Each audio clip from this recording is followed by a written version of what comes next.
showed my dad that. Don't tell anybody else.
Anytime soon. And the 21-point plan.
President Trump, are you confident, sir, there'll be peace in Gaza anytime soon? And the 21-point plan, is everyone on board?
working, not managing. You're actually working, not managing. Working.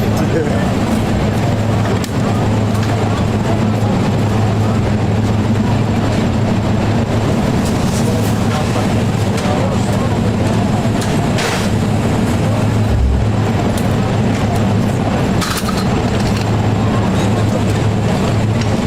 istemeyeceksen bırak.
on the 80th anniversary of the United Nations, we all need to change the paradigm. We need to change attitudes. We need to change our behavior. We need to be truly human, to stop repeating the past without results. Unity, along with brotherhood and sisterhood, should be the path that we all take together, with courage and pride, so that we continue to create this other world, which is already taking shape. It must become a new dawn. Poverty, violence, and arrogance are ignorance. To love is to fight, to strive, to fight and to fight on, to overcome, overcome, and overcome. A patriotic nation and dignity, a patriotic nation and humanity. Thank you for your attention. Muchas gracias. I thank the Minister of Foreign Affairs of Nicaragua.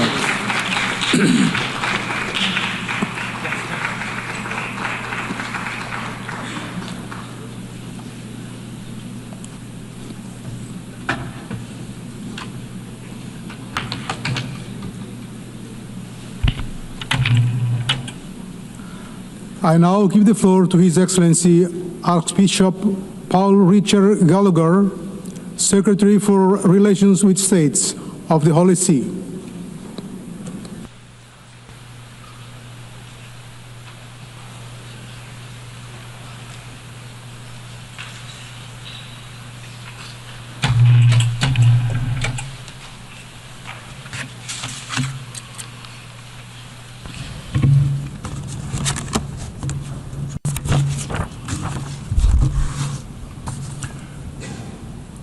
Mr. President, I am pleased to convey the warm greetings and blessings of Pope Leo XIV to you and the representatives of the nations gathered here, and to congratulate you on your election to lead this assembly. At the outset, I would like to thank this General Assembly for the tribute paid to Pope Francis following his demise last April. As you may all know, when Pope Leo XIV was elected, his first words to the world were, "Peace be with you all." A peace that is unarmed and disarming, humble and persevering. In a word torn by wars and conflicts, he made peace to be his first message. Mr. President, the theme chosen for this year's general debate, Better Together, 80 Years and More for Peace, Development and Human Rights, highlights the ongoing importance of multilateral cooperation in addressing global issues. This is particularly pertinent this year, as the international community commemorates the establishment of the United Nations in 1945. It is an opportune moment to reaffirm the organization's core values of fostering international peace, development, and universal human rights, values that are all the more important in an increasingly fragmented world. It is crucial for the international community to take collective action to prevent and end conflicts, combat poverty, and advance human rights solemnly declared in the 1948 Universal Declaration, and one of the most important achievements of this organization. It is important to remember that isolationism leads to unpredictable instability, whereas unity fosters responsible resilience and shared progress.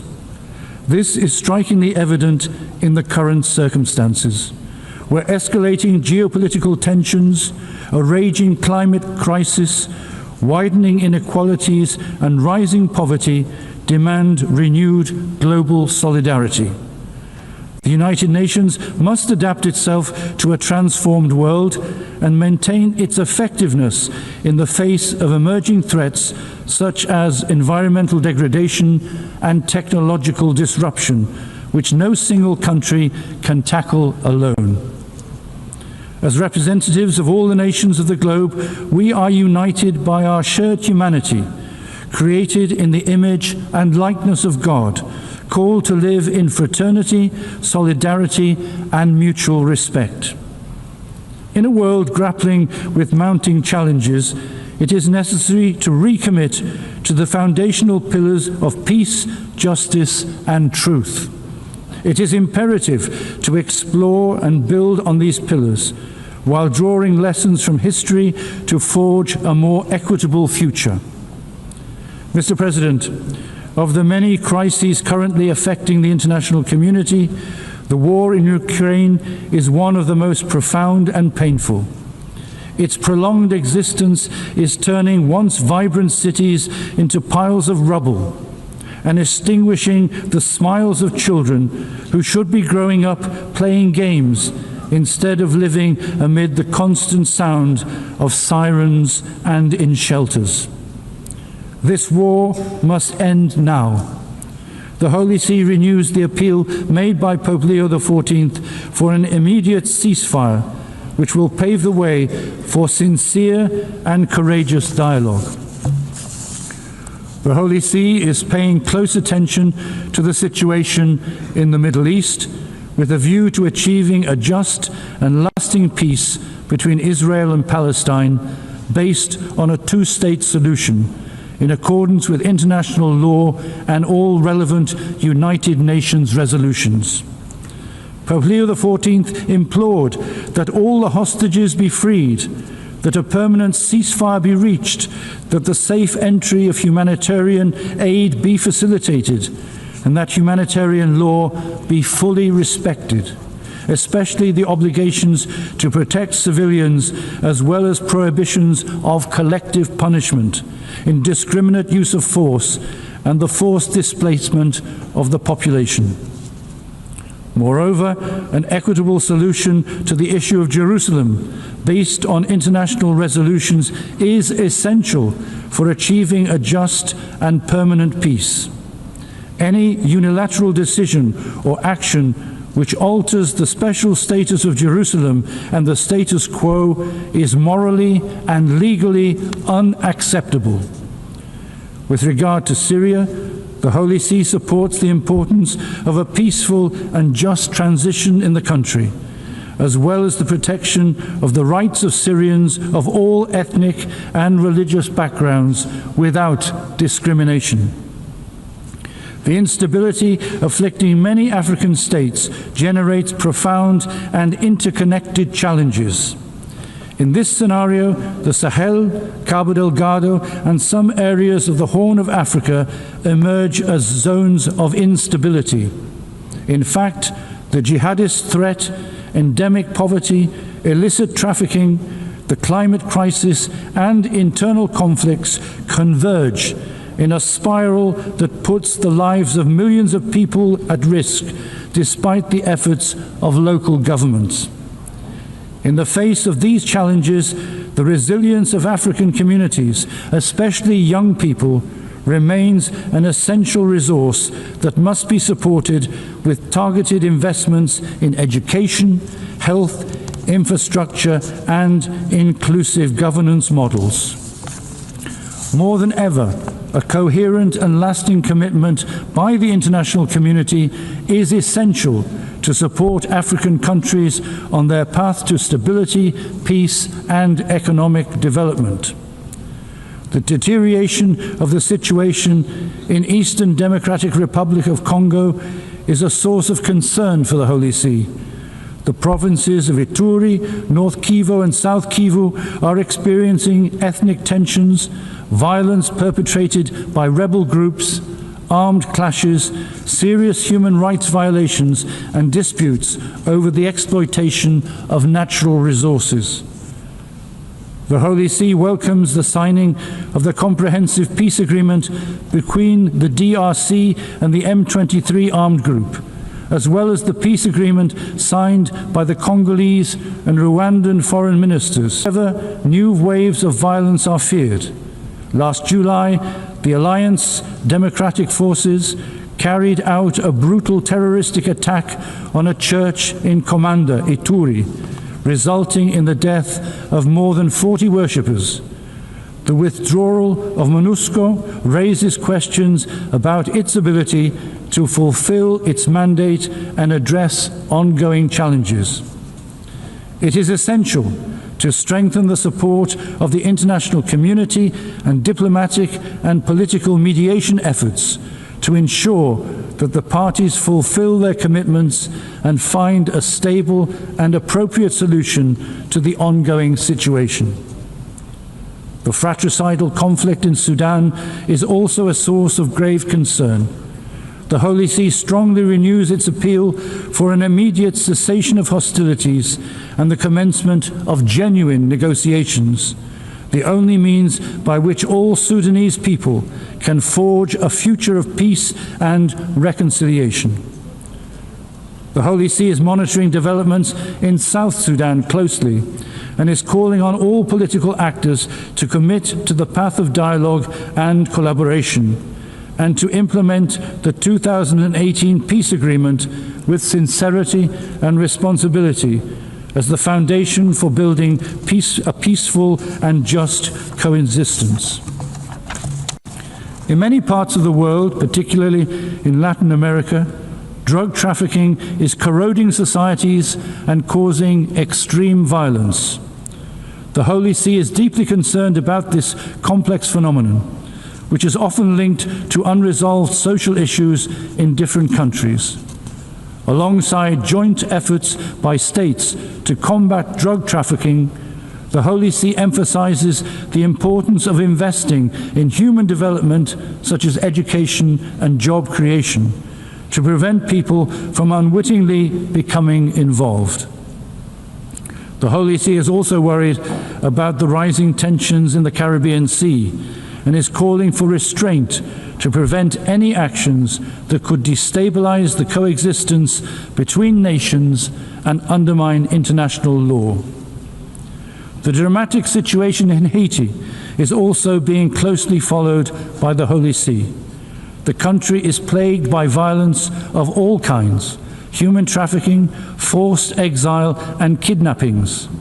The Holy See hopes that with the necessary and concrete support of the international community, the social and institutional conditions can be created to enable Haitians to progress towards peace and security.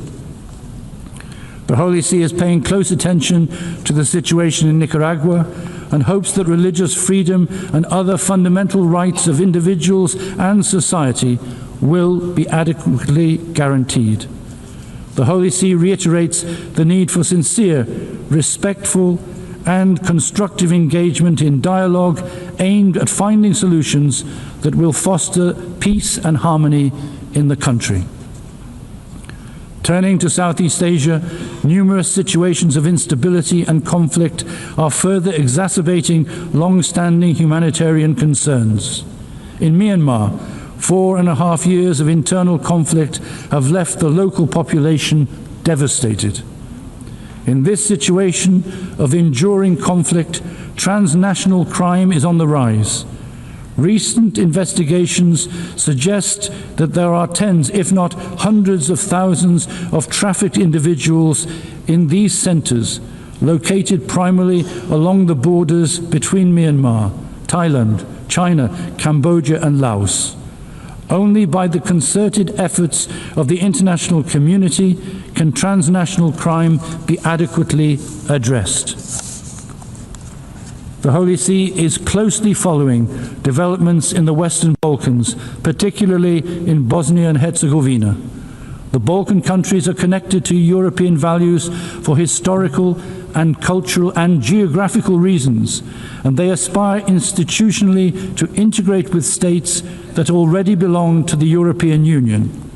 The Holy See maintains that the historical and current issues affecting the region can only be resolved through dialogue and collaboration. The Holy See, while acknowledging the peace agreement between Armenia and Azerbaijan signed in August, invites the two countries to continue on the path of reconciliation in order to achieve stable and lasting peace in the South Caucasus. Mr. President, On the occasion of the 80th anniversary of the United Nations, the Holy See reaffirms the enduring importance of this institution and the significant good it has accomplished across numerous fronts since its founding in 1945. The United Nations continues to be a vital forum in which all nations engage in dialogue as sovereign equals to address global challenges. There is an increasing general agreement in the international community on the need to reform this institution by rediscovering its foundation and adapting it to reflect the needs of the current era. As Pope Leo XIV affirms, this effort demands a genuine willingness to engage in dialogue inspired by the desire to communicate rather than clash. As a result, there is a need to give new life to multilateral diplomacy and to those international institutions conceived and designed primarily to remedy eventual disputes within the international community. The Holy See calls for a recommitment to the original principles enshrined in the UN Charter. It is important to resist the temptation to replace these foundational commitments with new ideas or programs that risk diluting the UN's mission. Central to this mission is striking a balance between the four pillars of the United Nations: promoting of human rights, maintaining international peace and security, achieving sustainable development, and upholding rule of law. The rule of law in particular is the sine qua non of a just international order, providing the foundation for all other efforts. This anniversary provides an opportunity to reinforce the United Nations position as a beacon of hope and a force for good in addressing humanity's most urgent needs.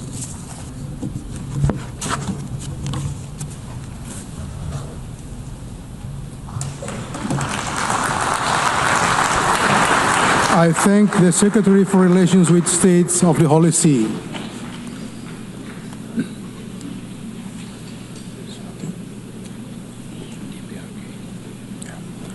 I now give the floor to His Excellency Kim Song-yong, Vice Minister for Foreign Affairs of the Democratic People's Republic of Korea.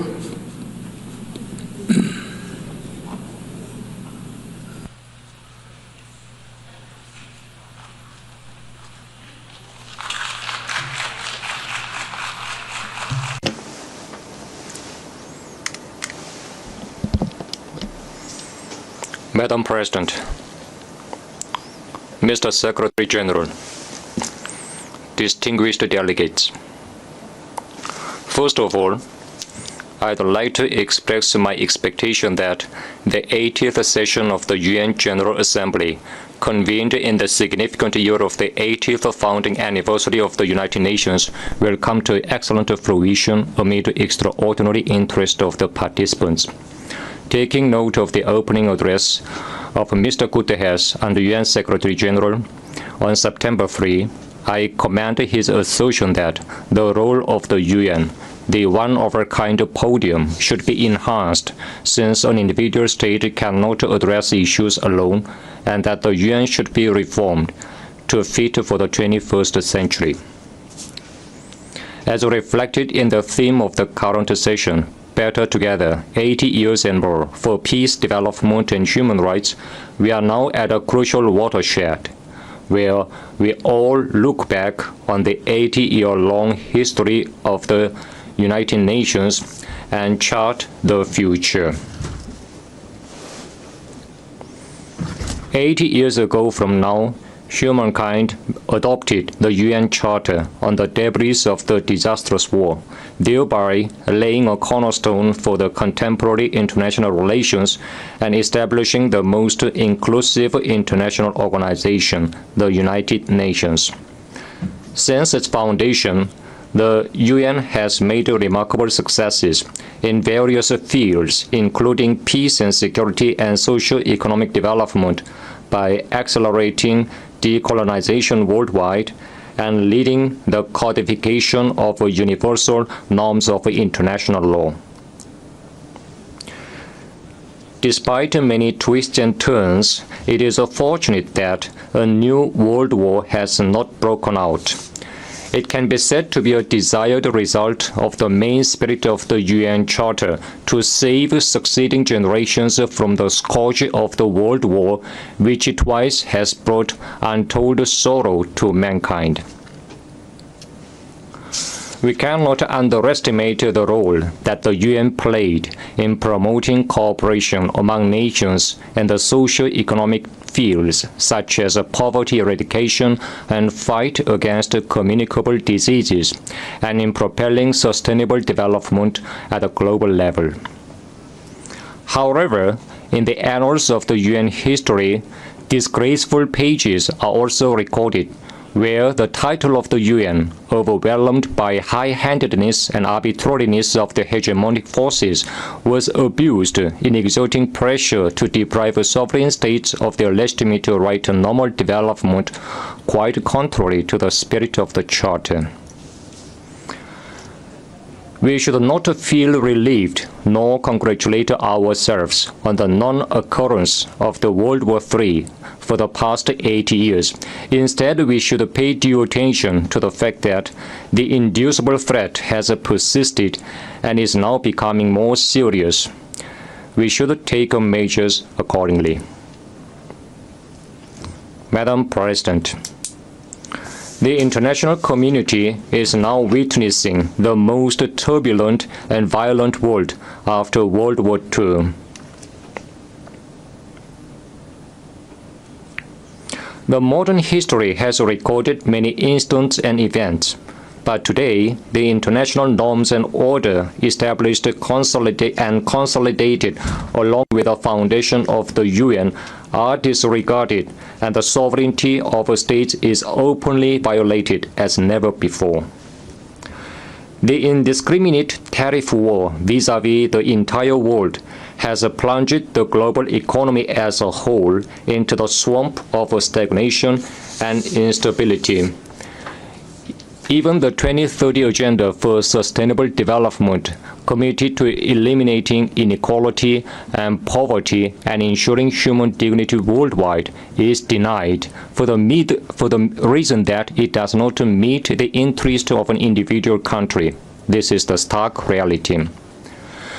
The UN has served as a multilateral forum where all countries of the world, big or small, get together and discuss common responses to global challenges on an equal footing, transcending differences in size, population, and state power.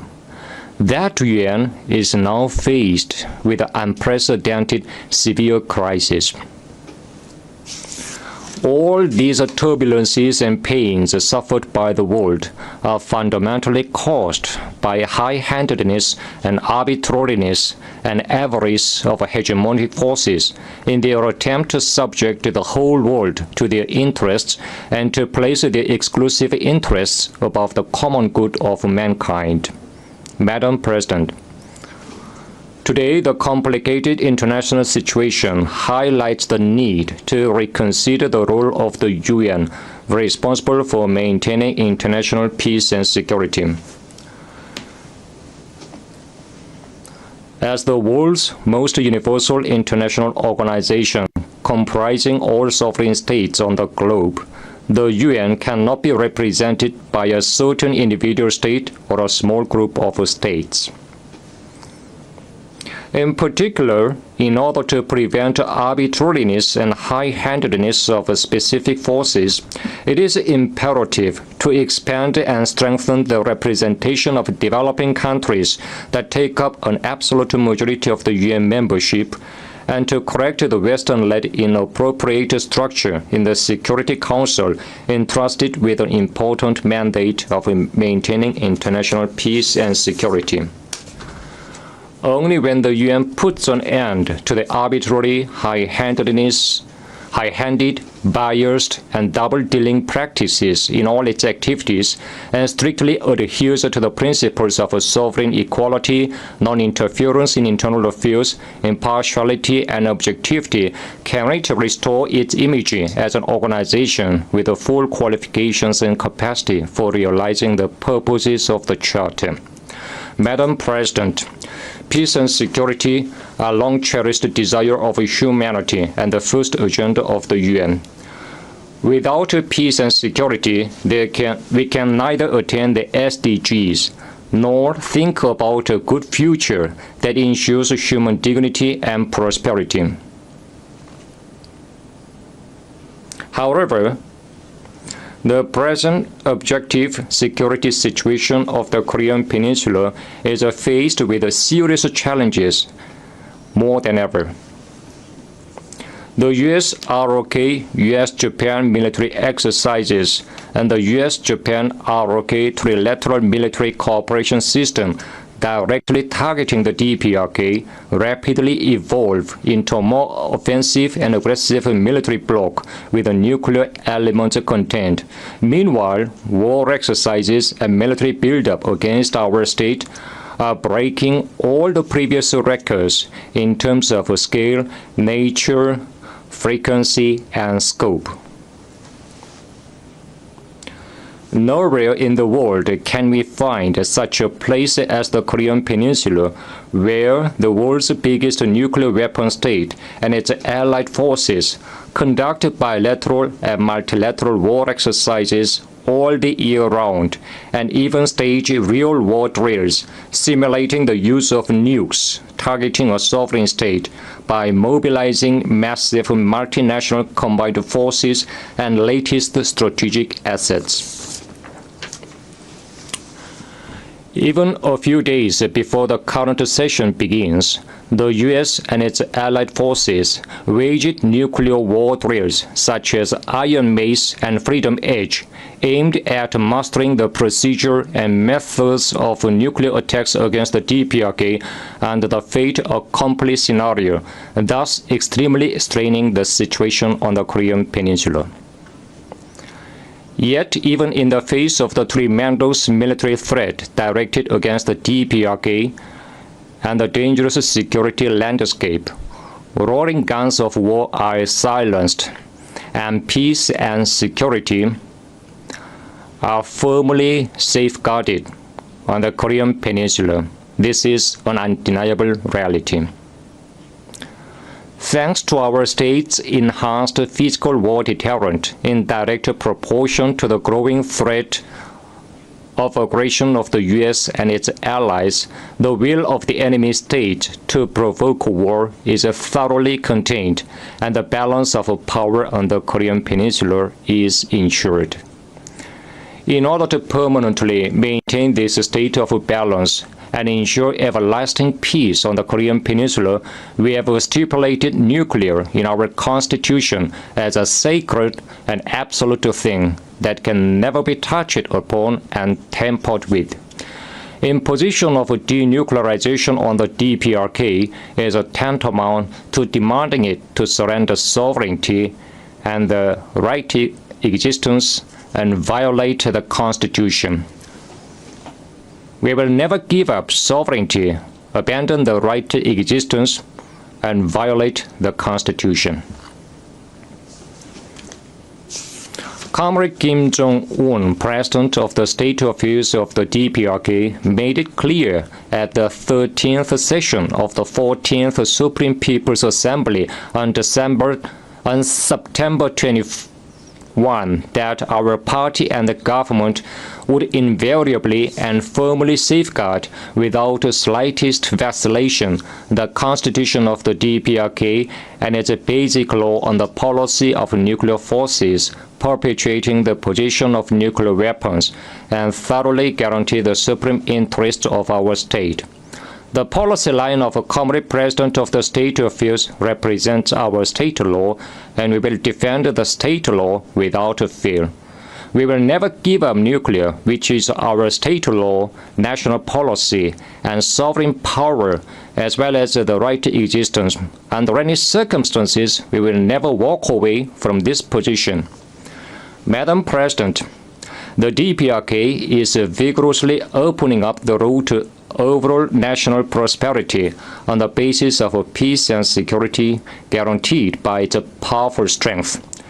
Vigorous efforts are underway to further consolidate the driving force and potentials for development of a self-reliant national economy in the overall national economy, including industry and agriculture, and to meet the output target. As a result, the completion of the 5-year plan of national economic development set forth by the 8th Congress of the Workers' Party of Korea is definitely within reach. Notably, construction of 50,000 residential houses in Pyongyang is carried out without fail on an annual basis, well ahead of schedule. Meanwhile, creatures for welfare of the people, including rural dwelling houses, large-scale greenhouses, and modern hospitals, are being built grandiosely.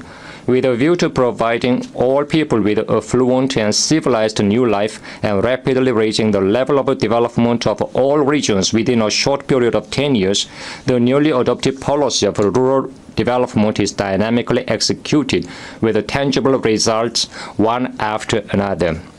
The DPRK is confidently following the road of its own choice without any fluctuation or vacillation, even under the political turmoil worldwide.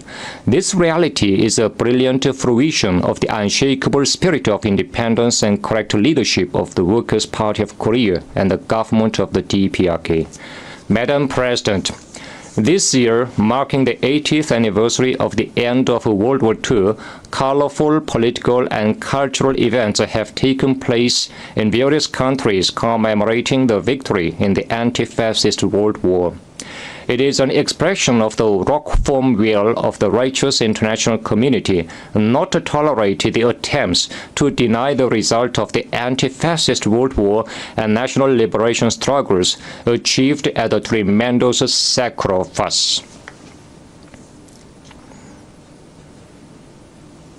8 years have passed since the end of World War II, yet genocide and crimes against humanity that can even overshadow Hitler are now openly committed in the Middle East, much to the consternation of the world.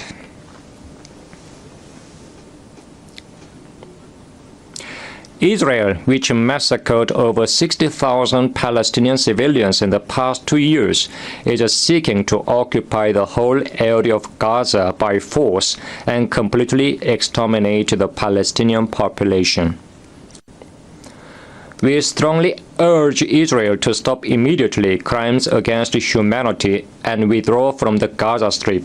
Likewise, we fully support the establishment of an independent state of Palestine with East Jerusalem as its capital and Palestine's full-fledged membership of the UN. Madam President, independence, peace, and friendship are the invariable external policy ideals of the DPRK. The DPRK will, as in the past, so in the future, collaborate with all countries and nations that oppose and reject aggression, intervention, domination, and subjugation, and aspire after independence and justice, irrespective of differences in ideals and systems. The DPRK will promote multifaceted exchanges and cooperation with the countries that respect and take friendly approaches towards it. Thank you. I thank the Vice Minister for Foreign Affairs of the Democratic People's Republic of Korea.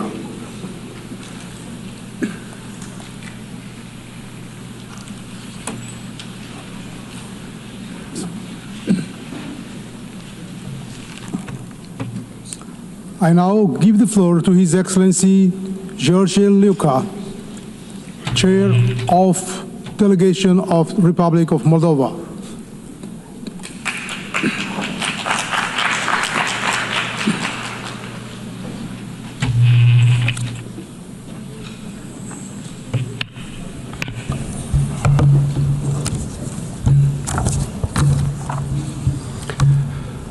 Mr. President, Excellencies, distinguished delegates. Yesterday, the citizens of the Republic of Moldova made their choice in the most important election in our country's history. They spoke with clarity, courage, and dignity, despite unprecedented pressure, disinformation, and interference from the Kremlin. The Moldovan people defended democracy through free and fair elections. This was not merely a political contest.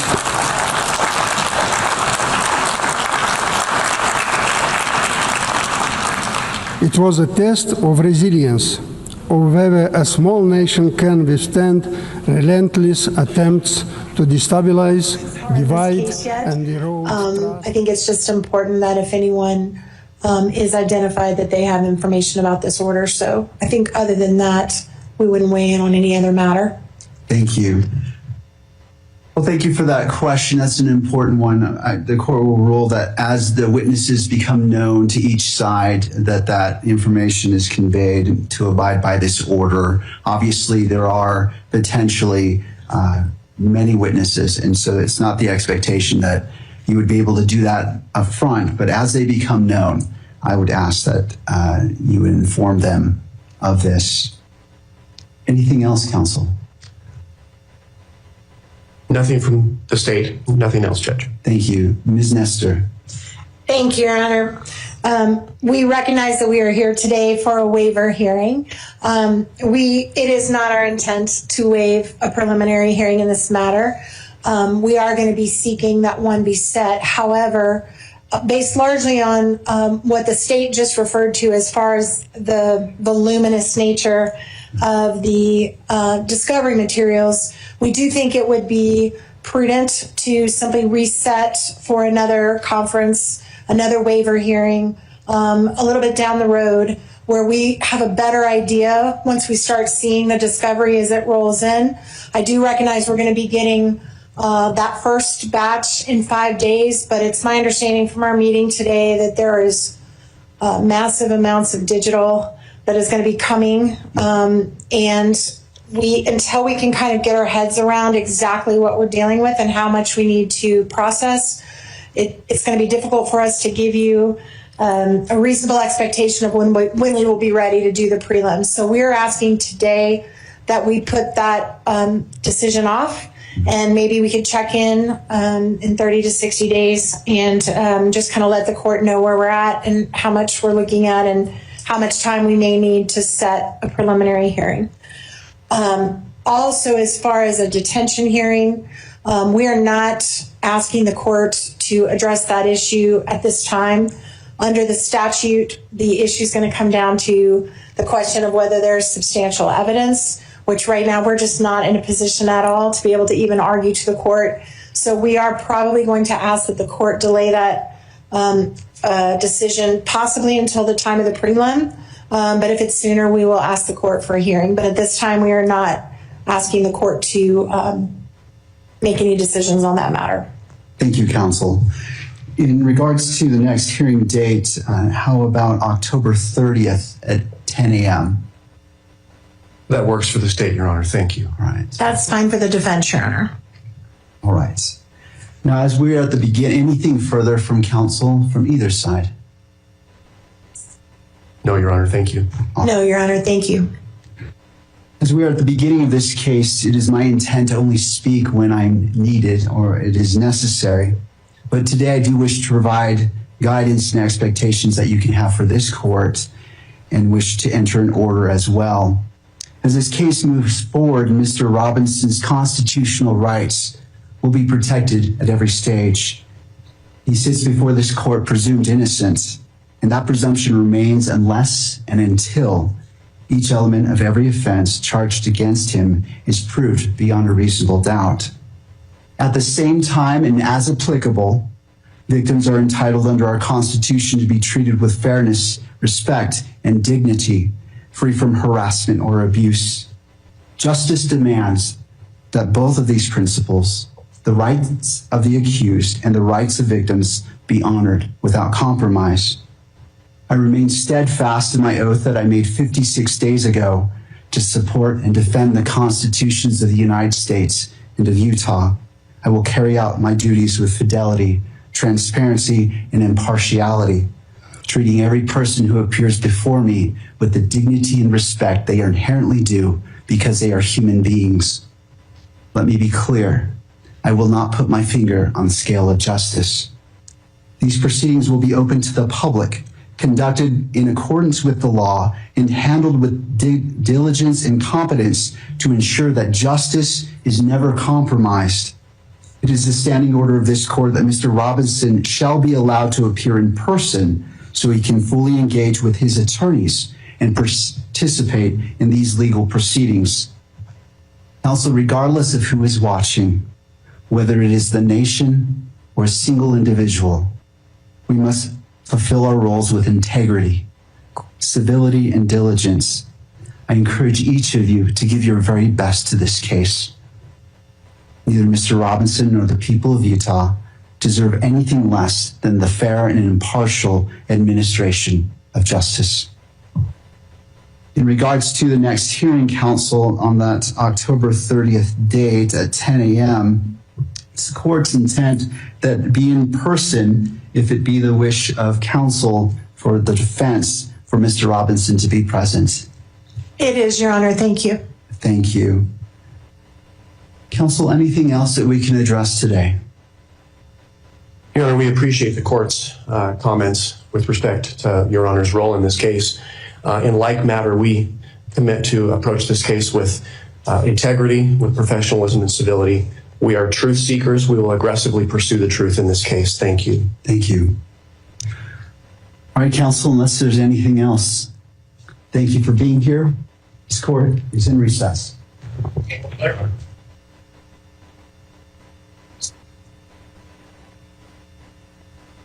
Stand by that. Okay.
And then my last name is Lester, with originals, with Leon, Lewis, Lewis.com. Thank you so much. I'll forward it.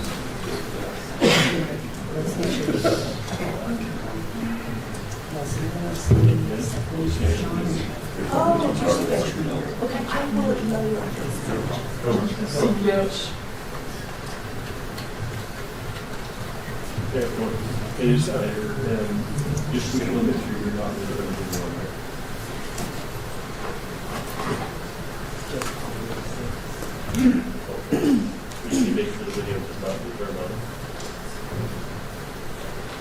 Okay. Could you make sure that they know that for sure? But if he called or whatever.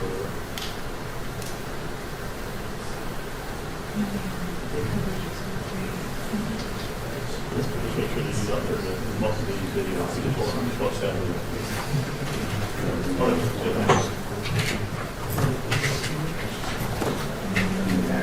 Got it. I got it. Thank you so much, Mr.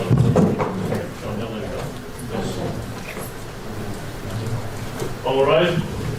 Fourth State Utah down Sesame. I'm going up draft production. Please be seated. Good morning. Court is now in session.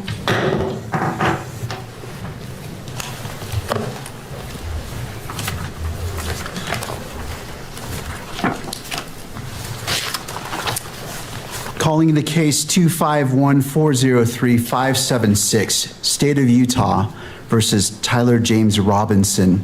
Counsel, could you enter your appearances, please? Chad Grunander, Jeff Gray, Lauren Hunt, Ryan McBride, and Chris Ballard for the state, Your Honor. Good morning, counsels. Good morning, Your Honor. Kathy Nestor, Michael Burt, and Richard Novak on behalf of Mr. Robinson. Morning, Your Honor. Good morning to you all. Good morning. And to the jail, do we have Mr. Robinson present? Yes, Your Honor. All right. Mr. Robinson, good morning to you as well. Counsel, as we begin, I have entered orders allowing the admittance of Mr. Michael Burt, Mr. Richard Novak, pro hoc vice, and appointing them along with Ms. Catherine Nestor to be Mr. Robinson's counsel.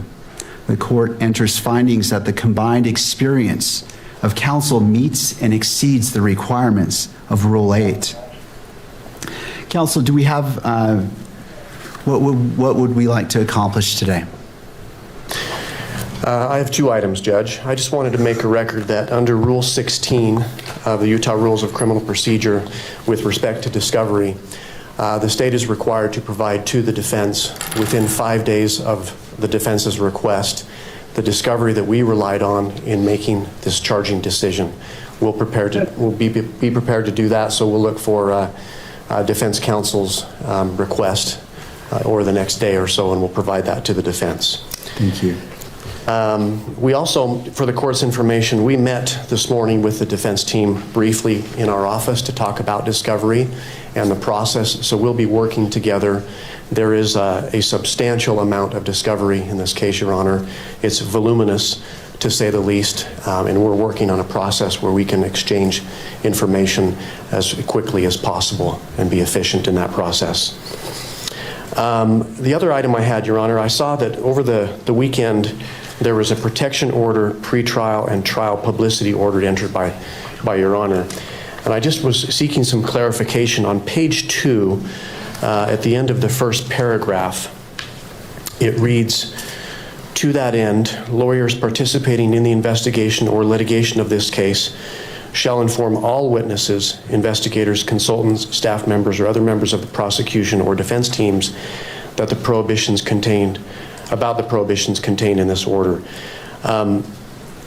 The state, we're seeking some clarification with respect to the phrase "all witnesses," Your Honor. There are a number of witnesses that have yet to be identified that will likely be used in the state's case. This occurred in front of 2,000 to 3,000 students at Utah Valley University. So we're in the process of identifying those witnesses. And so those individuals are presently unknown right now. So we're looking for a little clarification from the court. And I suppose we're not going to make any arguments today, but there may be some follow-up pleadings that we may need to file. Thank you.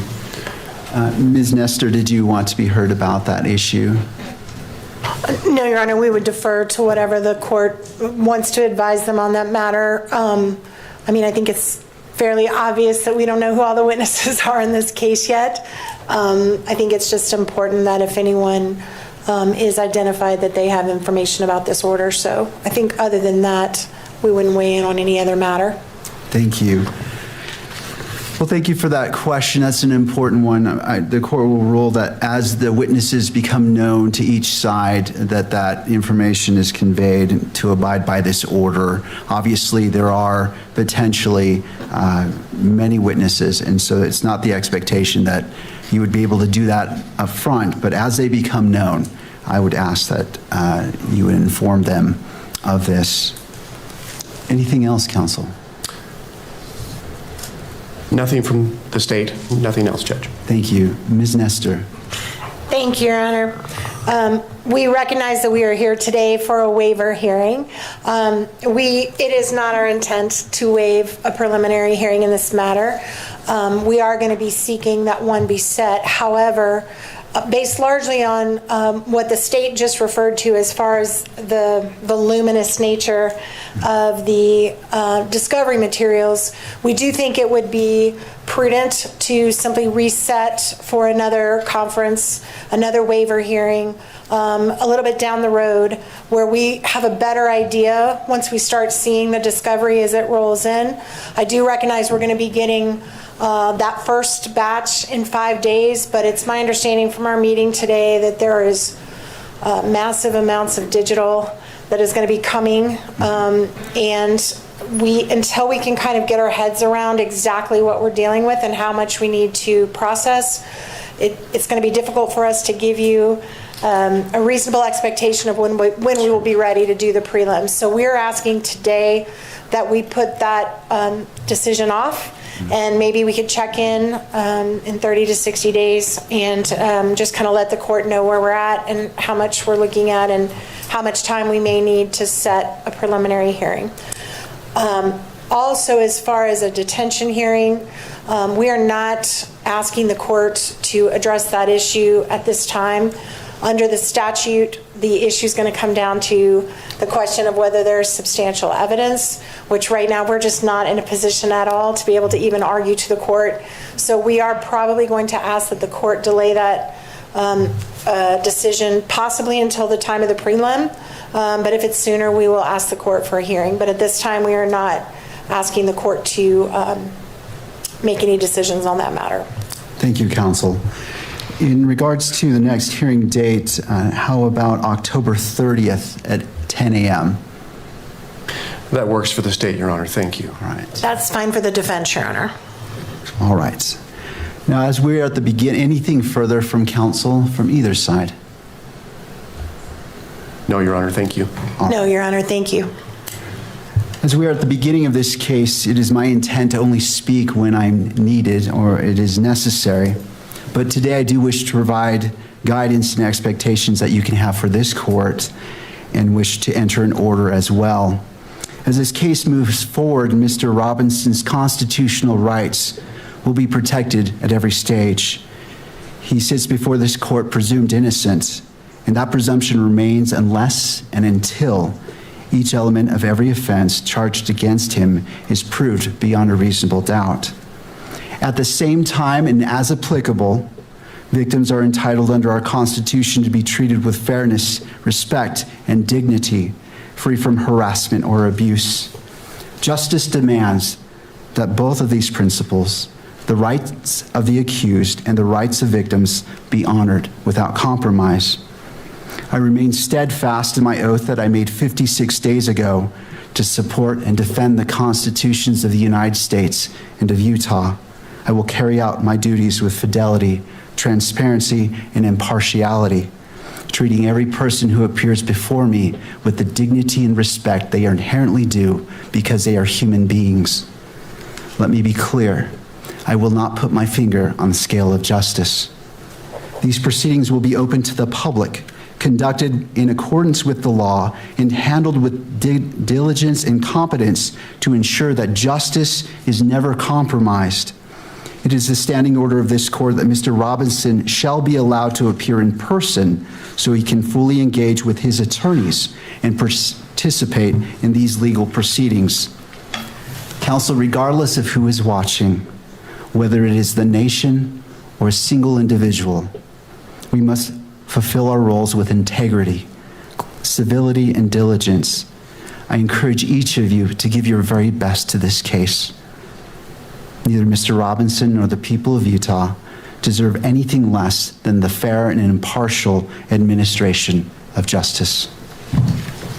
In regards to the next hearing, Council, on that October 30th date at 10 a.m., it's the court's intent that it be in person if it be the wish of counsel for the defense for Mr. Robinson to be present.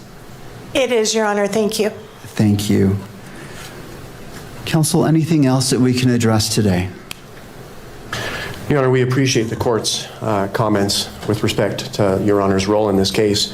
In like matter, we commit to approach this case with integrity, with professionalism and civility. We are truth seekers. We will aggressively pursue the truth in this case. Thank you. Thank you. All right, counsel, unless there's anything else, thank you for being here. This court is in recess. Thank you, Your Honor.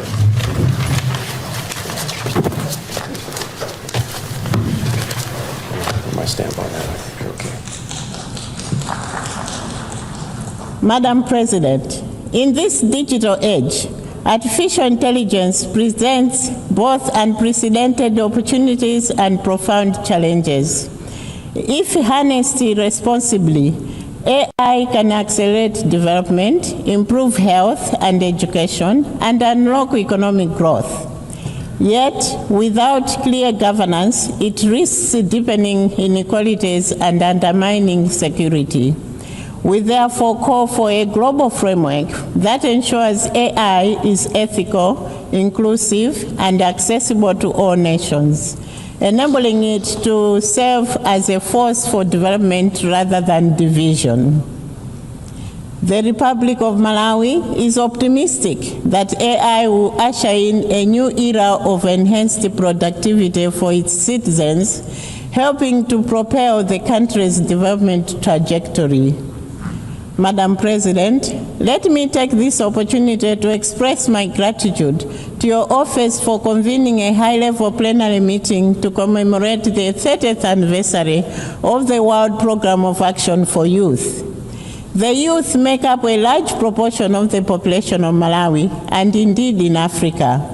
They are an indispensable force for sustainable development. They are leaders, major actors and beneficiaries of investments and creators of wealth for today and tomorrow.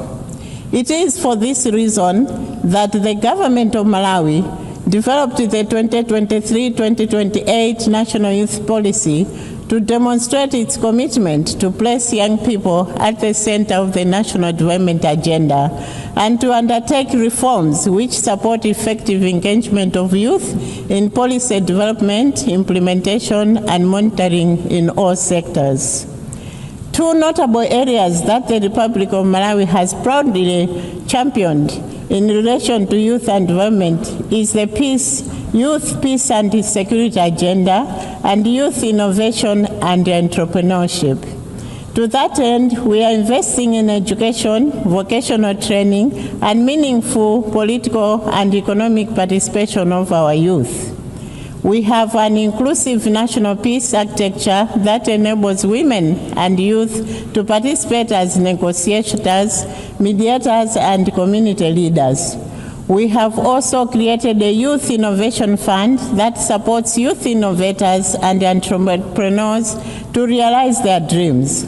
We therefore urge the international community to create concrete pathways for youth inclusion in political and economic decision-making processes. Let us invest in their potential, not just fear their energy. To that end, the Republic of Malawi calls for investing for peace through a dedicated funding for youth-led peace building. Madam President, in closing, the Republic of Malawi reaffirms its unwavering commitment to multilateralism and to the central role of the United Nations in addressing the pressing challenges of our time. But let us be clear, noble mandates alone will not deliver results unless they are matched by the necessary resources, fairly allocated and predictably provided. Let us match our ambition with the resources required to deliver. Let us ensure fairness to those who contribute to the work of the United Nations. Let us pursue reforms that strengthen accountability and inclusivity.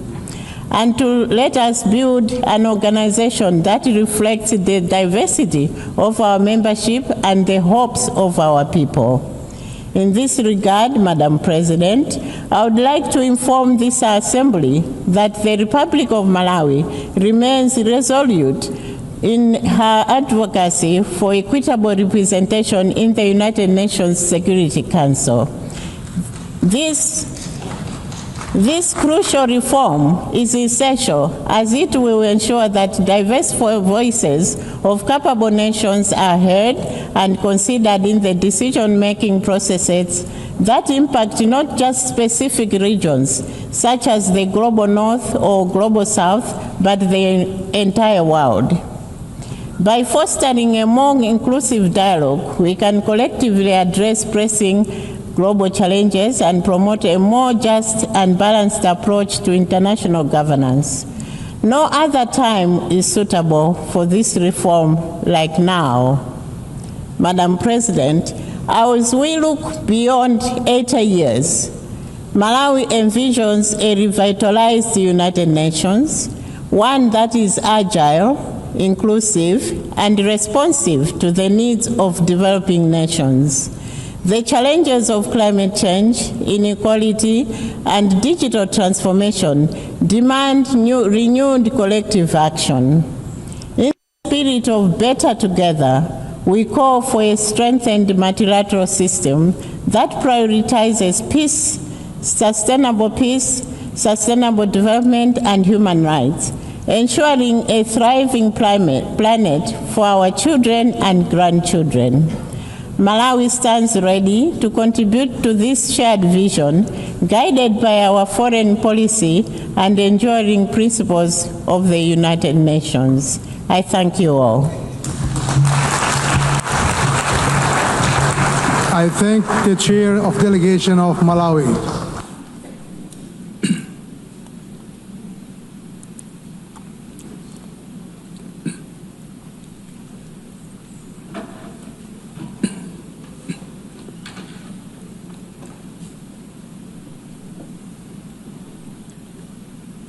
I now give the floor to His Excellency Lok Bahadur Thapa, Chair of Delegation of Nepal.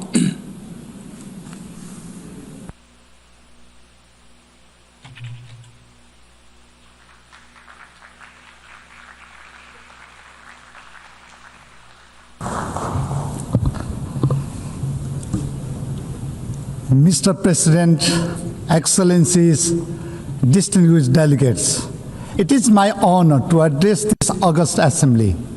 At the outset, allow me to extend my warm greetings from Nepal, the land of Sagarmatha, that is Mount Everest, the highest mountains in the world, and the birthplace of Lord Buddha, the apostle of peace and compassion. I congratulate Her Excellency Annalena Baerbock on her elections as the President of the 80th sessions of the General Assembly. I assure her of Nepal's full support. I also extend our appreciation to Secretary General Antonio Guterres for his steadfast leadership in these challenging times. Mr. President, first let me share about the recent political developments in Nepal. Earlier this month,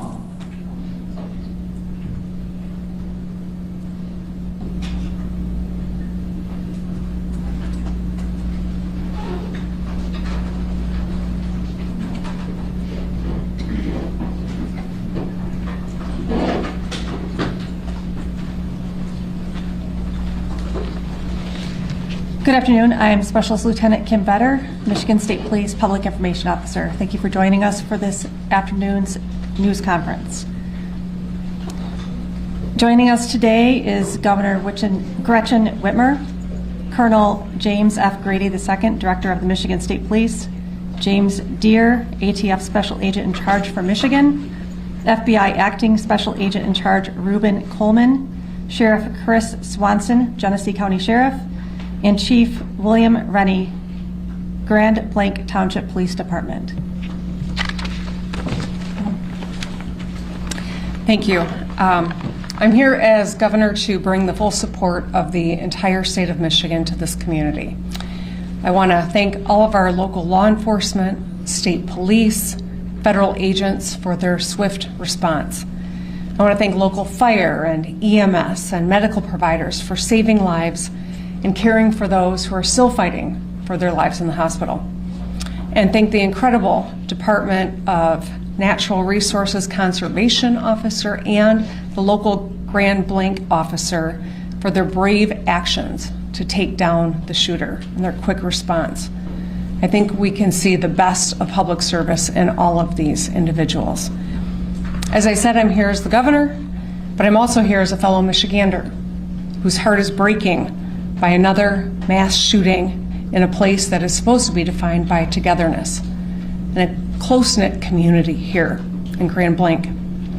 As a state, we know the pain of this too well. We've seen gun violence in our schools, stores, parades, festivals, and our houses of worship. These are places that we go to feel connected, to feel safe, to be together. But today, this place has been shattered by bullets and broken glass. And this might be a familiar pain, but it hurts all the same. Every time. We cannot keep living our lives like this. I know that this community is reeling right now, and I want you to know that the state of Michigan has your back. Your grief is our grief. I ordered flags lowered statewide, and I spoke with President Trump yesterday, who wanted to share his condolences. We will be here every step of the way and coordinate a full response with our local and federal partners. Folks here at the township, at every level, have been working closely together. If there's one thing I know about Michiganders, it's that we get through hard things together. And that's who we are. That's how the good people here at the Grand Blanc Church of Jesus Christ of Latter-day Saints live their lives. They worship together, they sing together, and they serve together.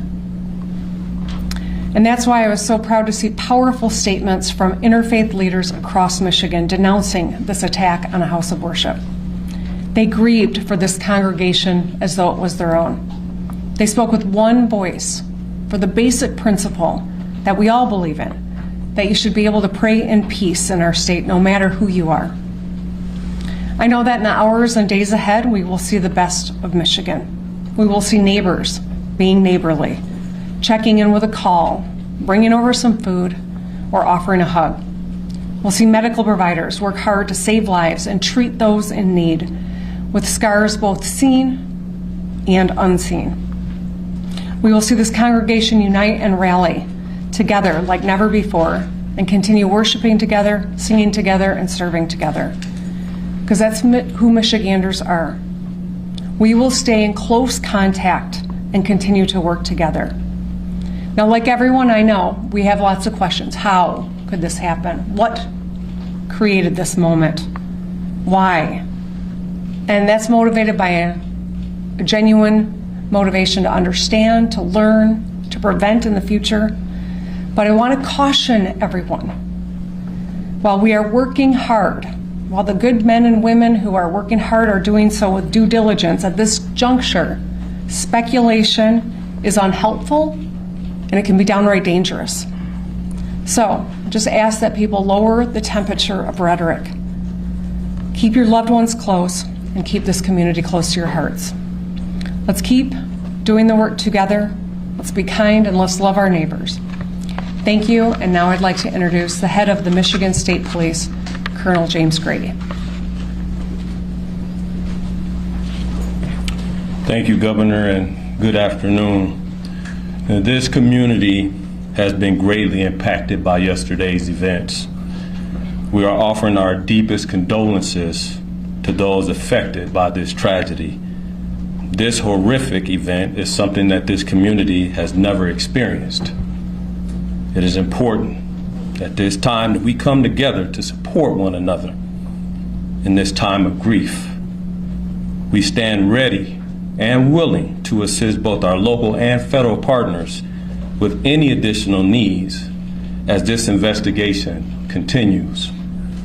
The Michigan State Police immediately responded alongside our public safety partners to secure the scene, provide support to our neighbors, with our emergency support team serving search warrants, the bomb squad and K-9 teams sweeping numerous locations for evidence and explosives.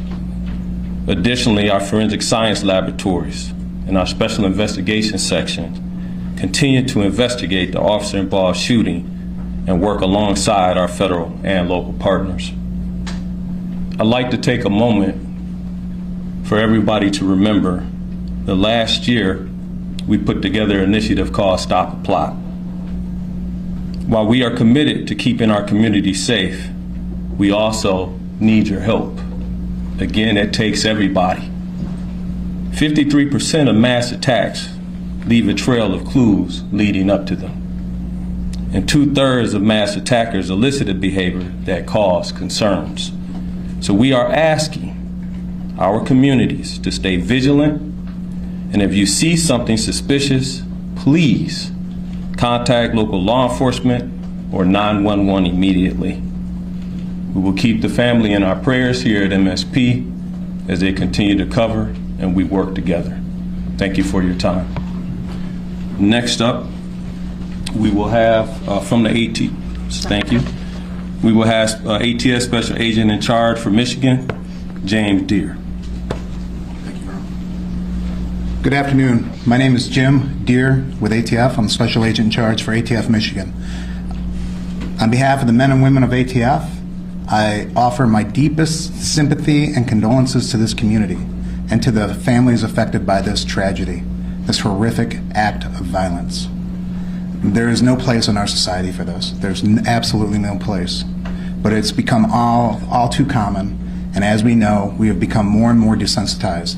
This community is hurting, and we are here to help them heal. As part of that healing process, ATF has brought in their national response team.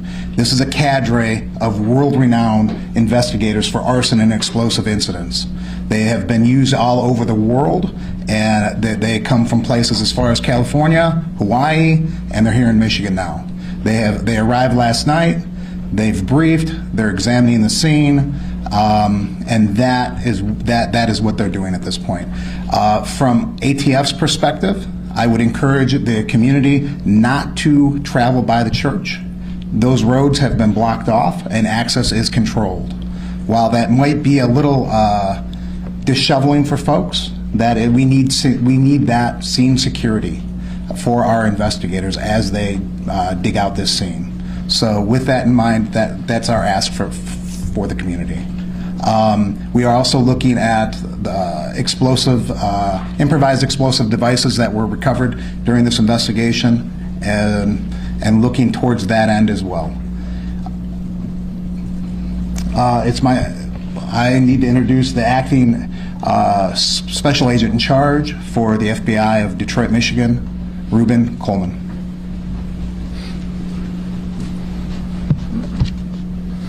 My name is Reuben Coleman. I'm acting Special Agent in Charge of FBI Detroit Field Office, which represents the entire state. At this time, we wanted to provide an update on our investigative efforts regarding yesterday's tragic shooting at the Church of Jesus Christ of Latter-day Saints in Grand Blanc, Michigan. First, I want to express my gratitude for all the cross-agency collaboration between our federal, state, and local partners. Their support has been outstanding and critical to this investigation. We are in lockstep with our partners as we continue to work through this. As I mentioned yesterday, the FBI is investigating this as an act of targeted violence, and we are continuing to work to determine a motive. In the past 24 hours, our investigative squads and specialty teams have been out all night, exhausting leads, some of which have been coming in from the public via tips. Our special agents, victim specialists, child advocate forensic interviewers, and local partners have interviewed over 100 victims and witnesses to date and are continuing to interview individuals as we speak. Our Evidence Response Team, or ERT, which is a specialized team of special agents, intelligence analysts, and professional staff, are trained to process crime scenes and collect evidence. They were out all night and continue processing the scene as we speak. Our field office has stood up national equities for support.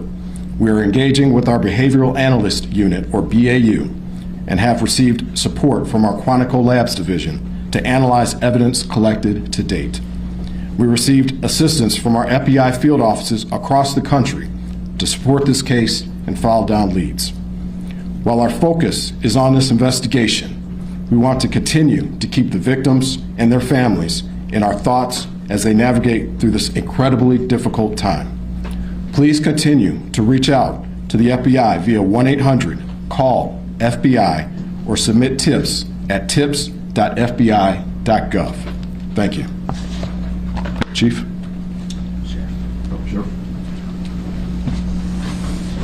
You prepare in peace to perform in chaos. I saw it live. I saw what you trained for, what you planned for, and the reality hit yesterday morning on a bright sunny day when people went to worship. But what I also saw is every level of government law enforcement work together for the good of the people. What I witnessed was people putting their lives at risk that had 2 months on the job as an EMT, or brand new firefighters, veteran firefighters, and law enforcement, just to bring a sense of stability to a scene that was chaotic and dynamic. As the sheriff of this county, I see the great people every day, but I want this community to know that those ranks and those agencies that were mentioned before me, we worked together, we worked in concert, and we did the job. And there's more to do. I will tell you, the sheriff's office dedicated every county sheriff medic that we had available, patrol, investigators, we did interviews, emergency management, whatever the task was needed. The sheriff's office worked with everybody that you heard and many that you don't know to bring justice and also order to this scene. But I will tell you, the days are continuing. We have 31 marked cars on as we speak, making sure schools that are in session, in churches that are planning Bible studies, regardless of faith-based, that they will be protected. Anybody who calls in, we will be there like other law enforcement to settle the community and bring a sense of calmness to people. There is an uncertainty, but law enforcement, especially the sheriff's office, will bring that to you. I will tell you that there are noble heroes who do not wear a uniform that went to that church yesterday.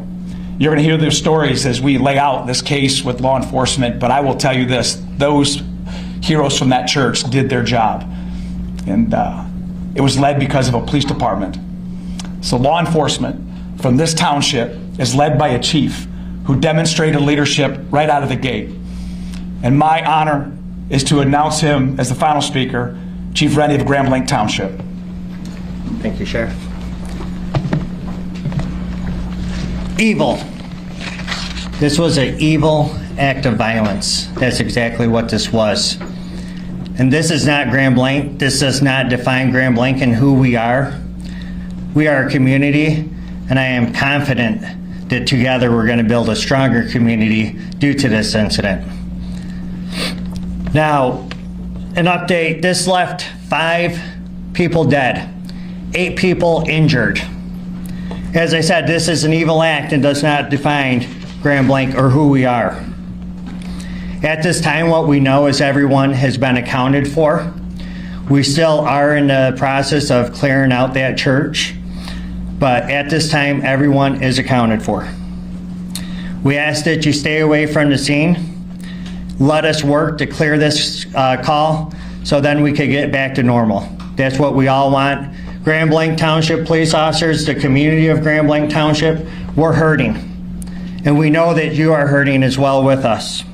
I want to remind you that we had the Family Assistance Center open. They will be open Monday and Tuesday at the Genesis Athletic Club from 8 a.m. to 8 p.m. That address is 801 Health Park Boulevard, Grand Blanc, Michigan 48439. Seek service, let's come back together and be stronger together and better. I'll open it up at this time for any questions.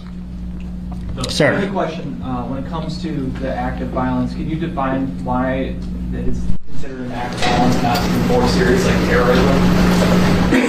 I will let Agent Coleman speak to that particular question. Yes, as of right now, we are calling it an act of violence, as this is an investigation that is continuing. We are continuing to receive leads. We're continuing to run down all information. And once we're able to ascertain definitively what we have, that's when we'll make those statements. But as of right now, this is an act of violence. Thank you. Follow up on that, please. You called this an act of targeted violence. Can you tell us who you believe the target was? A specific person, the LDS Church, another group? Well, as of right now, again, as this is an ongoing investigation, what I will say is when I say targeted violence, I mean targeted within our state and within our community. Right now, what we are here for are the families and the victims, and we're going to work diligently in order to make sure we can bring closure for them as well. So can you speak about the motive? There was some chatter that the suspect's ex-girlfriend was a Mormon or something of that nature, chatter online about that. Is that something that you can speak to, or any possible motive? That is something I cannot speak to at this point in time. We heard that someone was arrested after driving through the barricade near the church. Can you share any information on that, why they were arrested, maybe what their intentions were? Yes, Chief. Yes, I could speak on that. Yes, there was an incident out there. We are still in the process of investigating that incident, whether or not it's related or not. I could tell you that we do have a 21-year-old person in custody for that incident right now. Does the suspect have any prior criminal history or no contact with law enforcement? Are you talking about the suspect from yesterday or today? The suspect from yesterday. The suspect from yesterday has been arrested by law enforcement in the past. And the 5 dead, does that include the suspect, or is that another? The 5 dead includes the suspect. Can you give any details on what those prior arrests were? Burglary and OWI. What agencies? Genesee County? That I can't give you 100%. Chief, what do we know? Perry. No, so I just wanted to clarify, no more victims. You searched the church and... We have not completed search in the church, but as we know, everyone has been accounted for. That's going to be all the questions that we answered today. If you this is our last press conference. If there's other pertinent information that develops, we will let you guys all know and post that on our social media account, Grambling Township Police Department Facebook page. Thank you. Oh, I got the paper. Thank you. Sorry. I'd just like to note that Dr. Michael Danick, the Medical Chief of Staff from Henry Ford Genesis, will be available for questions after this news conference. He's here on the side of the room. Does anybody need any spelling of names? No? Would it be possible to just bring him up right now? Sure. We're good. Yep. Can we also confirm right now, are there 8 injured still at the time? So it's 5 dead, including the shooter, 8 injured? Correct. Thank you. Hi, everybody. I'm Lauren Zakalik. I'm the PR director at Henry Ford Health. I'm going to introduce now Dr. Michael Danick, normal spelling for Michael, D-A-N-I-C. He is our medical chief of staff at Henry Ford Genesis Hospital. He's going to make some opening remarks, talk about what happened yesterday. We'll take a few questions. Thank you. Thank you. Thank you very much for having me. It was a very sad day for our community. Our law enforcement did amazing, as well as our medical staff throughout the entire Genesee County area. Henry Ford Genesis was prepared and did extremely well. And we also like to thank Hurley and McLaren for taking great care of all of the patients.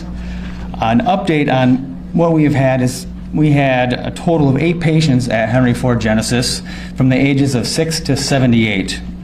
5 were gunshot wounds and 3 were smoke inhalations. 2 of the smoke inhalations have been discharged. 1 is still intubated at this time. For the gunshot wounds, 1 had sustained gunshot wounds multiple to the chest and abdomen, is in critical condition. 1 had to the abdomen, is in critical condition still, but mostly stable. 1 of the victims did die in the emergency department. 1 child came in, was stabilized, and then transferred. And then there was another gentleman who had a gunshot on the leg.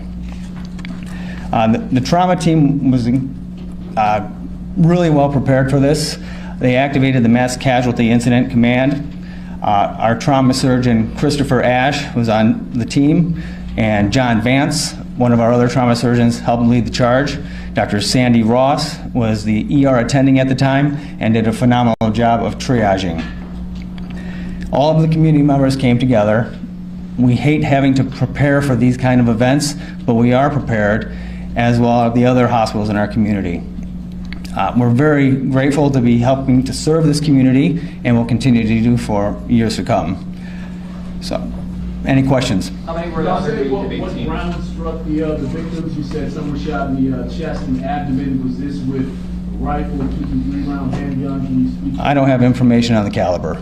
How many were under the age of 18? I don't have that answer either. What was the age range? It was 6 to 78. Of the people found in the church after it was evacuated, do you know anything about the suspected cause of death of those two people? I do not, and I can't extrapolate either. Can you tell us more about the child that you mentioned? Was that child shot, boy or girl, 6-year-old? Had an injury to the arm, and out of an abundance of caution, was transferred to another hospital. Was the injury a gunshot wound? I can't verify that. Dr. Danek was one of the physicians that was treating patients yesterday. If anybody wants to ask him about his experience and just being there. I will say it was very interesting taking care of our community members in this kind of a traumatic experience. We had a number of our residents who were members of the church and were on site. Not only were they victims, they were also first responders. And having your friends and family come in injured and taking care of them is a really incredible experience. They were heroes. Those on the scene were absolute heroes, going in and out of the fire to drag people out, helping each other take care of the victims on the scene. And the community really came together. Well, two more questions. I wanted to ask, have you ever seen anything even like to this extent in our community, and what was that like for you to respond to? Never in our community. A lot of us who have trained in the trauma settings have dealt with gunshot wounds, so everyone who's on the staff there has dealt with these types of injuries in the past.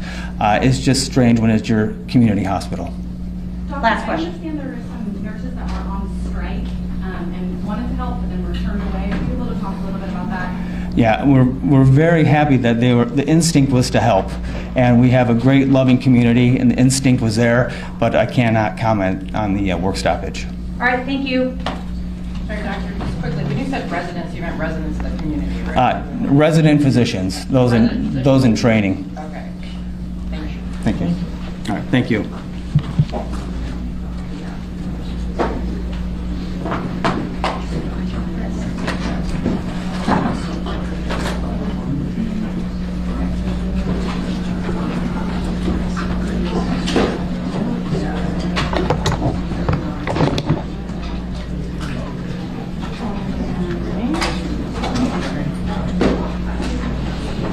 Issues such as peace and security, sustainable development, climate change, digital cooperation, in particular, ensuring that we make artificial intelligence a technology that benefits all, in addition to human rights, gender equality, young people, future generations, and the transformation of global governance.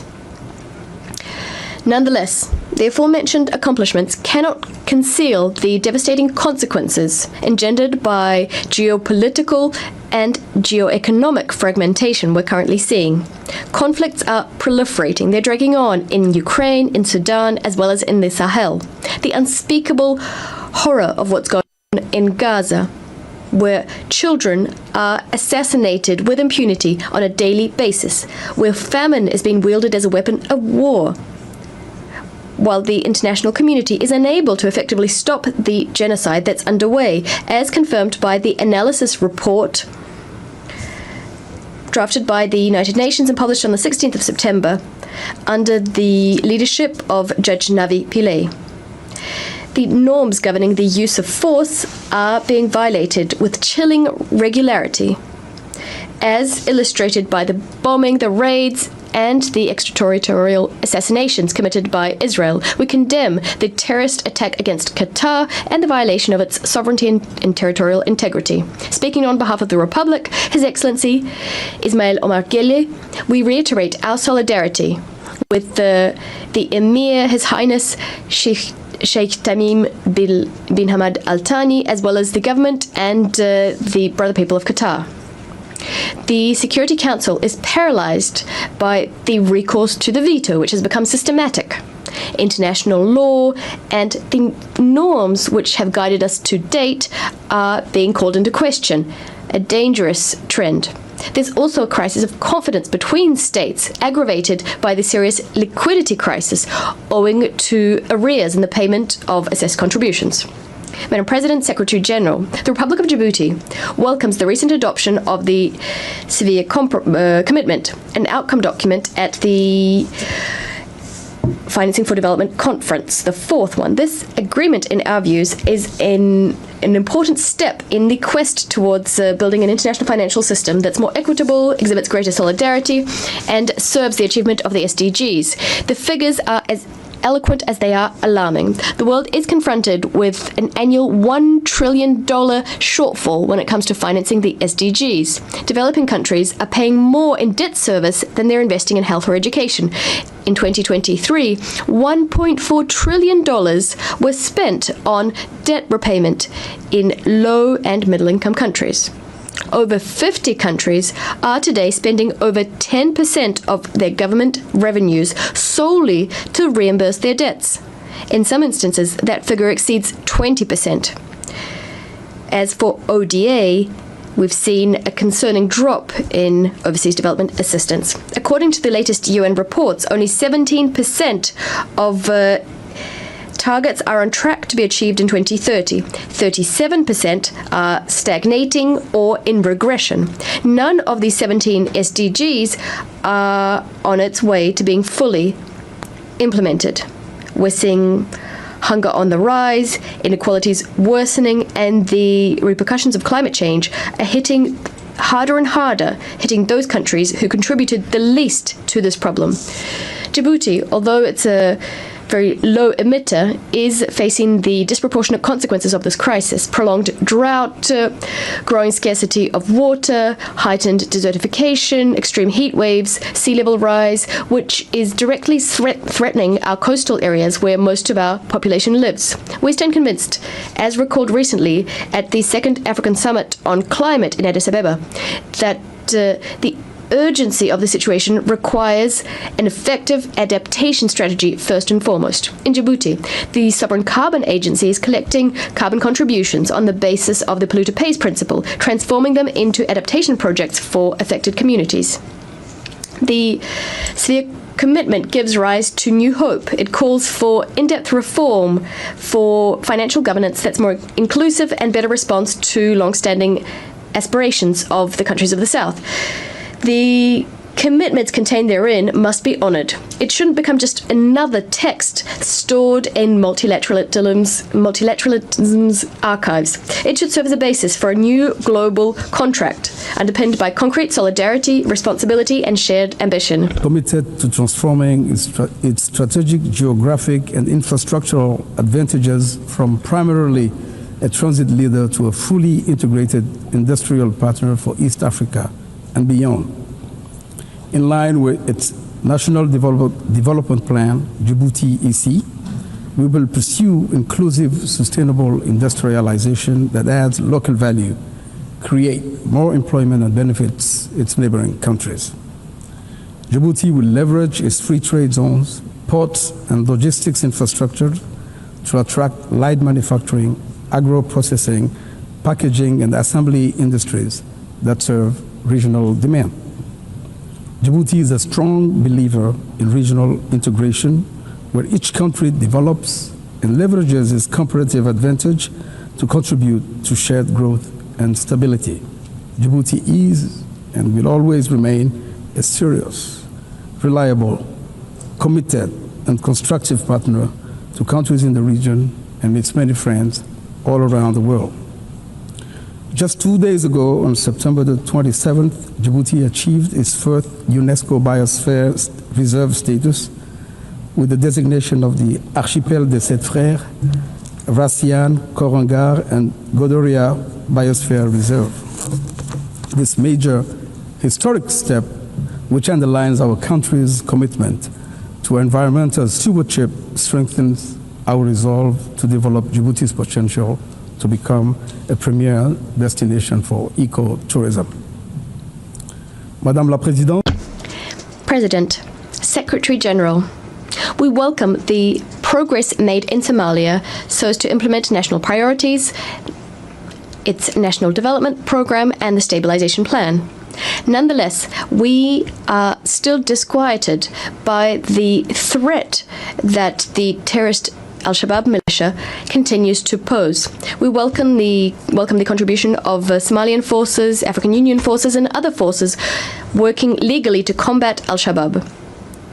We recognize the enormous sacrifices which have been made. We emphasize the crucial importance of guaranteeing that AUSOM African forces are endowed with predictable, sufficient resources so that they can fulfill their mandate under the best possible conditions. Djibouti is a large contributor of the African Union in Somalia since the ATMIS mission.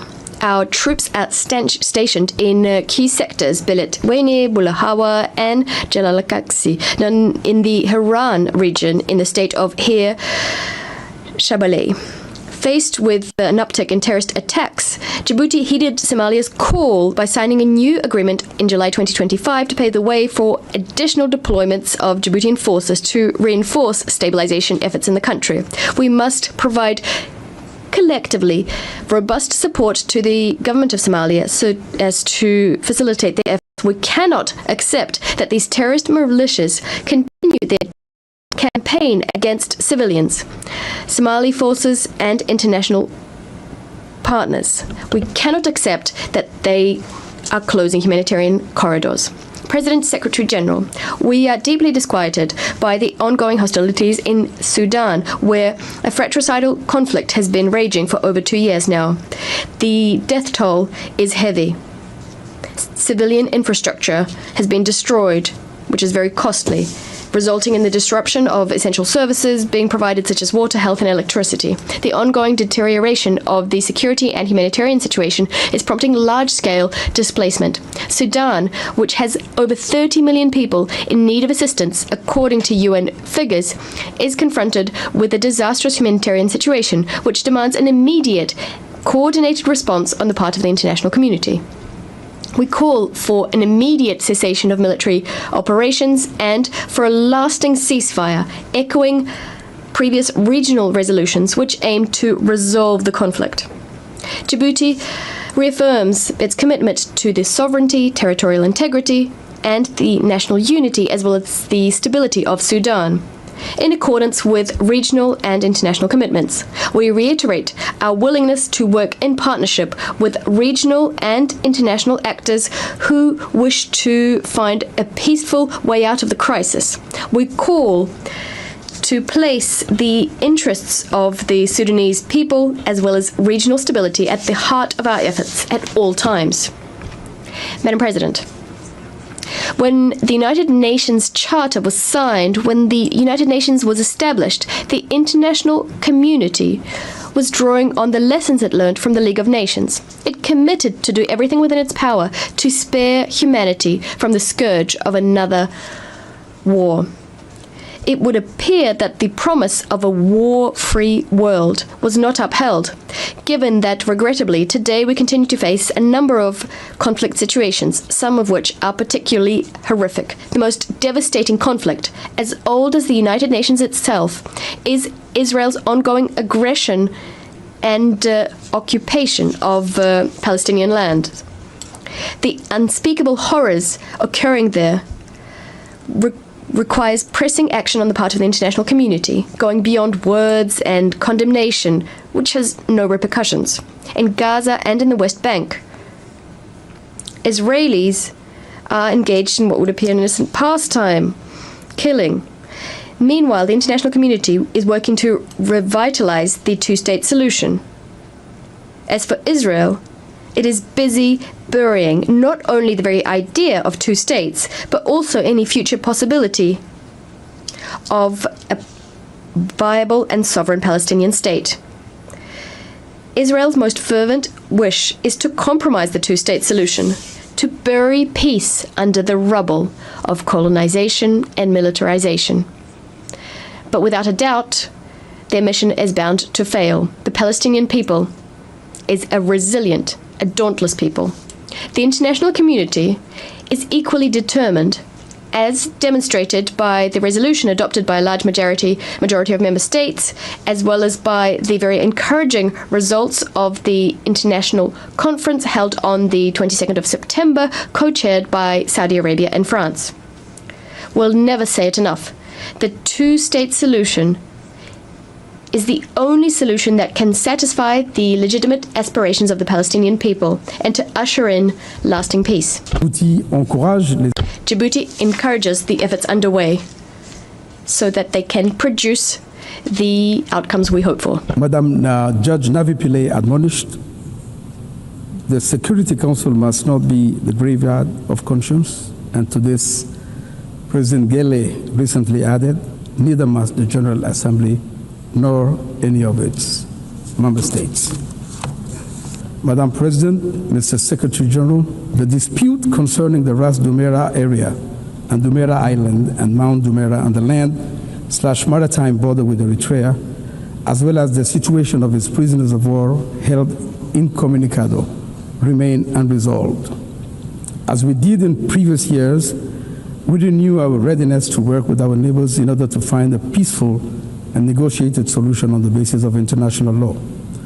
The Republic of Djibouti solemnly reaffirms in this anniversary year, when we celebrate the 80th anniversary of the signing of the Charter of the United Nations, and as required by Article 33 of this fundamental document, its proposal to negotiate either through bilateral means, mediation, conciliation, recourse to the International Court of Justice, or arbitration to settle the dispute in a legally binding and definitive manner. Madame la Présidente. Madam President, Secretary General. 80 years after its establishment, the United Nations continues to serve as a forum and to provide adequate tools which we could further refine, of course, allowing us to live together better and to tackle the complex challenges our world faces, those related to peace and security, development and human rights. We must do our utmost to ensure that the United Nations doesn't remain a symbolic theatre safeguarding its image, but deaf to the demands for reform, including Security Council reform.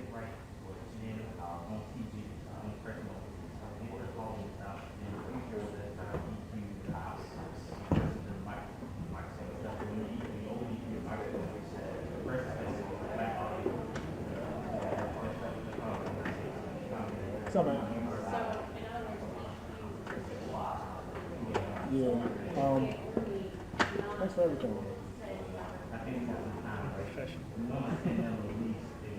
Kevin.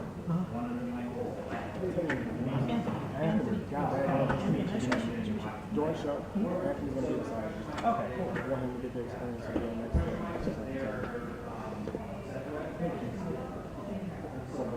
Nicole's gonna give you a cue for the news. I want Anthony next to you so you can see a lot. You're gonna be standing right behind you. Okay, cool. Nicole will be over in there to give you your cue. Alright, cool.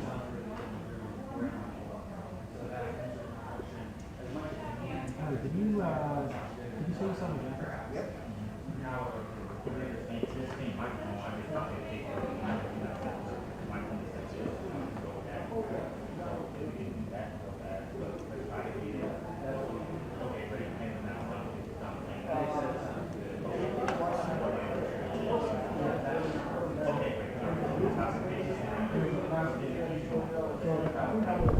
This one's not chosen in the back of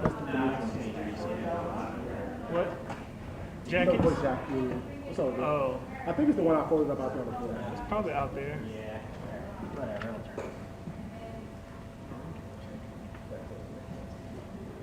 How's everybody feel? Good? I feel good now.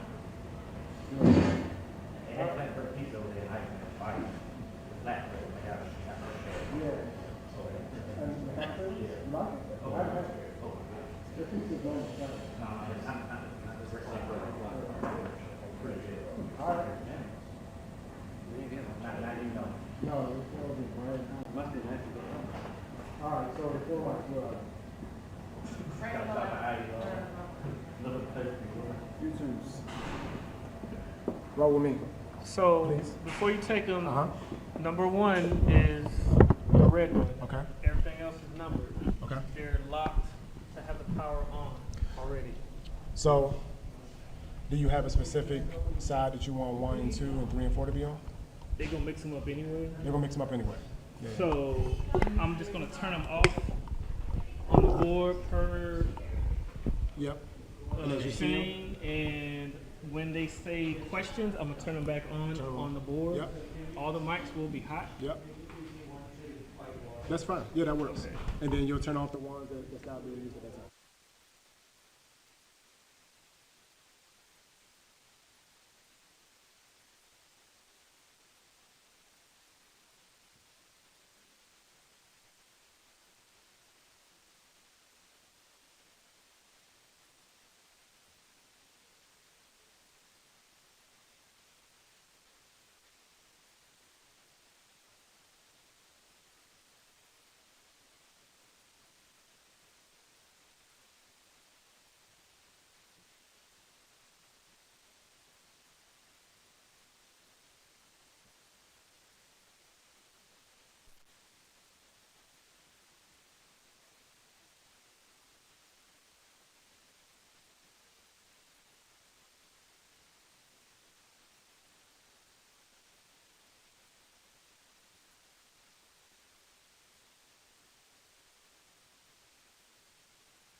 Check 1 2. Check 1 2.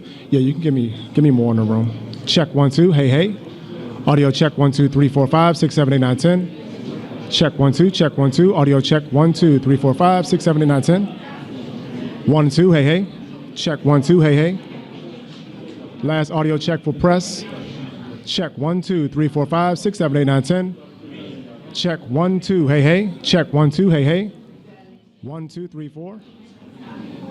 Have you given me more? Check 1 2 3 4 5 6 7 8 9 10. Yeah, please. Check 1 2. Hey hey. Check 1 2. Hey hey. Check 1 2 3 4 5 6 7 8 9 10. Let me know when you give me. Pull back some. You got a low tone, right? So wherever you're at right now, that's all you got. Check 1 2. Check 1 2. Check 1 2 3 4 5 6 7 8 9 10. Audio check. Does anyone else in the room needs audio checks? Anyone else? You guys are good on audio? All right.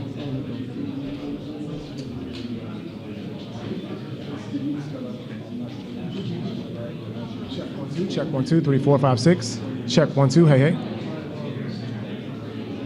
Check 1 2 3 4 5 6. Check 1 2. Hey hey. Audio check 1 2 3 4 5 6 7 8 9 10.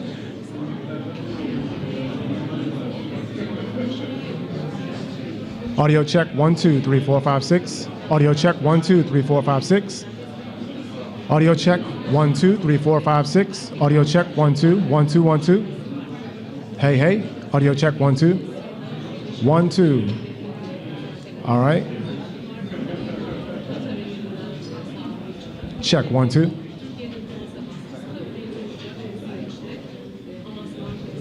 Last audio check. Check 1 2 3 4 5 6. 1 2 3 4 5 6. 1 2 3 4 5 6. Yep. Okay. 1 2. Hey hey. Audio check 1 2. Hey hey. Audio check 1 2. Hey hey. Check 1 2. Audio check from POTUS podium. Audio check 1 2 3 4 5 6. Check 1 2 3 4 5 6. 1 2. Let me know when you're good to go. 1 2. Hey hey. Audio check 1 2. Hey hey. Check 1 2. Hey hey. Audio check 1 2 3 4 5 6. Check 1 2 1 2 1 2.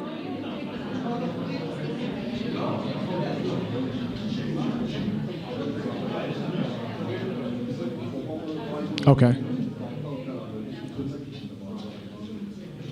Check 1 2.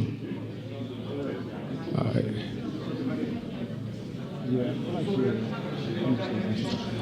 Check 1 2. Hey hey. Audio check 1 2 3 4 5 6 7 8 9 10.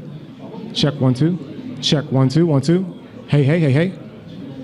Yeah, that sounds good.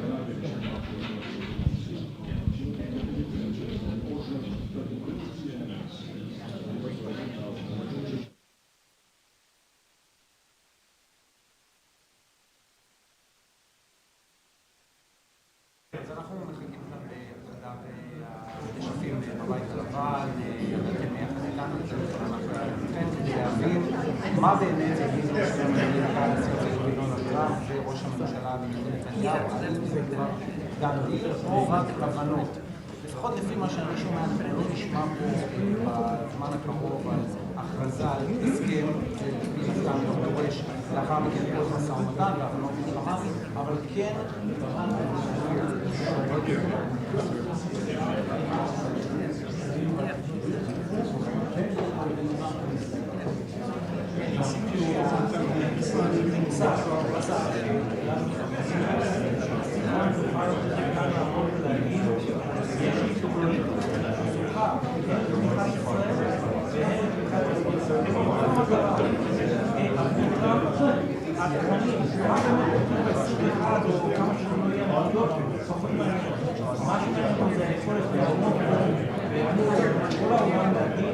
יש לי תוכנית לסיום מלחמה בעזה, גם ישראל מסכימה, גם מדינות ערב מסכימות, ועכשיו חמאס צריך להסכים.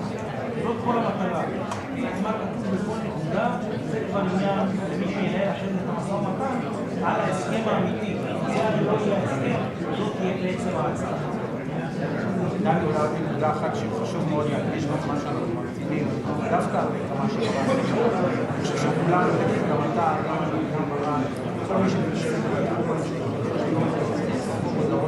משפחות חלקים, כולל עכשיו, שאומרות רגע, מתי שפות לא צפים, בטח שבהסכם הזה, בהסכם 21 הנקודות, מדובר על שכנות 48 שעות, כמו שברק אומר, אנחנו בסוג של הסכם עקרונות, זה עדיין לא מוצאים את ההסכם פעולה לידי מימוש, גם אם תהיה לנו אחוז משותפות של הסכמות ולהפרטי יהיו, אנחנו אחר כך צריכים לדבר על המזונות, על הפרטים, על הישיבה בתוך משמרת של סגירת הקצוות, גם אם זה קורה בתרחיש האופטימי, יש לנו את זה.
Yeah, exactly.